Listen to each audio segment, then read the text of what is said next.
সুমিয়া, তুমি এখানে? কেন? আমি আসতে পারি না নাকি? ঠিক তা না। তাহলে কি? কিছু না। চলো এবার আমার সাথে। কেন? চলো তো আমার সাথে। বলে টানতে টানতে অফিস থেকে বের করে নিয়ে আসলো। তারপর গাড়ি দিয়ে একটা রেস্টুরেন্টে নিয়ে আসলো। আমরা রেস্টুরেন্টের ভিতরে গিয়ে বসলাম। আজ তোমাকে ট্রিট দিব। অর্ডার করো। তা আজ ট্রিট দেওয়ার কারণ কি? বন্ধুকে ট্রিট দিতে আবার কারণ লাগে নাকি? তা ঠিক। হুম, এবার অর্ডার দাও। তারপর খাওয়া দাওয়া শেষ করে রেস্টুরেন্ট থেকে বের হয়ে আসলাম। তারপর আমাকে অফিসে নামিয়ে দিয়ে সুমিয়া চলে গেল। অফিস শেষ করে বাসায় গেলাম। কলিং বেল বাজাতেই রাইসা দরজা খুলে দিল। আমি রুমে গিয়ে ফ্রেশ হয়ে নিলাম, কিন্তু রাইসা মুখ গম্ভীর করে রেখেছে, কথা বলছে না। কথা না বললে আমার কি? রাতে খাওয়া দাওয়া করে শুয়ে আছি। বাহিরে বাতাস বইছে, আকাশ মেঘলা, বৃষ্টি আসবে মনে হয়। কিছুক্ষণ পর রাইসা এসে অন্যদিকে ঘুরে শুয়ে পড়লো। আমি কিছু বললাম না। কিছুক্ষণ পর বিদ্যুৎ চমকাতে লাগলো। বিদ্যুৎ চমকানো দেখে রাইসা গুটিসুটি মেরে শুয়ে রয়েছে। আমি মনে মনে হাসছি। আমি চোখ বন্ধ করে ঘুমের ভান করে শুয়ে আছি, কারণ রাইসা বিদ্যুৎ চমকানো ভয় পায়। কিছুক্ষণ পর দেখে রাইসা এসে আমাকে জড়িয়ে ধরলো। কিছুক্ষণ পর রাইসার দিকে তাকালাম, মনে হয় ঘুমিয়ে গেছে। ওর ঘুমন্ত চেহারা খুব মায়াবী লাগছে। ওর গোলাপি ঠোঁটদ্বয় কেমন যেন আকৃষ্ট করছে। ওর ঠোঁটদ্বয় এক করে নিলাম। কিছুক্ষণ পর দেখি রাইসাও রেসপন্স করছে। তারপর পরের দিন সকালে যখন ঘুম ভাঙে, তখন দেখি রাইসা আয়নার সামনে দাঁড়িয়ে ওর মুছতেছে। আমি গিয়ে রাইসাকে পেছন থেকে জড়িয়ে ধরলাম। কি করছো? ছাড়ো। না, ছাড়বো না।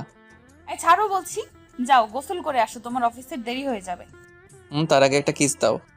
রাইসাকে আমার দিকে ঘুরিয়ে যেই না রাইসাকে কিস করতে যাব, তখনই আম্মু তুমি?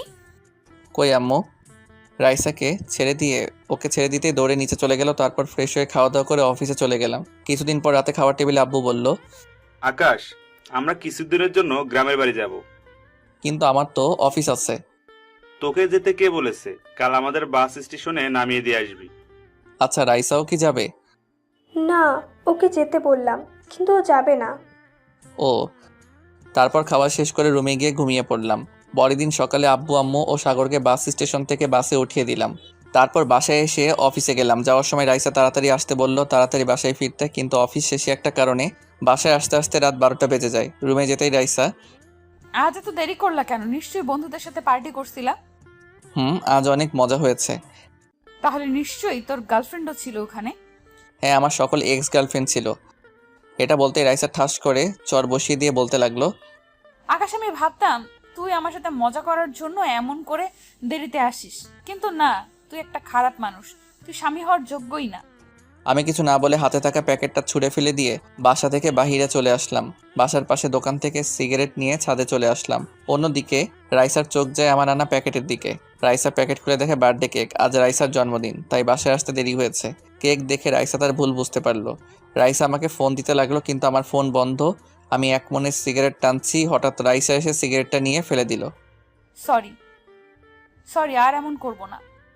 প্লিজ ক্ষমা করে দাও, আর কোনো দিন কিচ্ছু বলবো না। সত্যি তো? হুম। রাইসাকে জড়িয়ে নিলাম। কিছুদিন পর রাইসা অসুস্থ হয়ে পড়ে। ওকে নিয়ে হাসপাতালে নিয়ে যাওয়া হয়। এখন ডাক্তারের সামনে বসে আছি। আপনি পেশেন্টের কি হন? জি হাজবেন্ড। আপনার জন্য একটা খুশির খবর আছে, আপনি বাবা হতে চলেছেন। সত্যি? হুম। তারপর রাইসাকে নিয়ে বাসায় আসা হয়। রাতে ছাদে গিয়ে দেখি রাইসা দোলনায় বসে আছে। আমি ওর পাশে গিয়ে বসলাম। কি মন খারাপ? না, আমার মনে হয় কিছুদিন বাবার বাসায় যাওয়া উচিত। কিছুদিন যাবত আমার শরীরটাও ভালো লাগছে না। বাবার বাড়ি যাবে, কিন্তু আমি তো যেতে দিব না। তুমি তো সারাদিন অফিসের কাজ নিয়েই পড়ে থাকো। কে বললো? কাজ তো করতেই হবে, তবে কাজের জায়গায় কিন্তু বউ বউয়ের জায়গায়। তাই? শোনো, রাজা আর রানী কখন আলাদা থাকে না, আর বা তাদের মাঝে যদি রাজকুমার বা রাজকুমারী আসে, তাহলে তো কোনো কথাই নেই। মানে? তুমি যা ভাবছো তাই। রাইসা আমাকে জড়িয়ে ধরে কাঁধে মাথা রাখলো। তুমি এইভাবে প্রতিটি রজনীতে আমার পাশে থাকবে তো? হুম, এভাবে চলুক না আমাদের এই ভালোবাসার সংসার।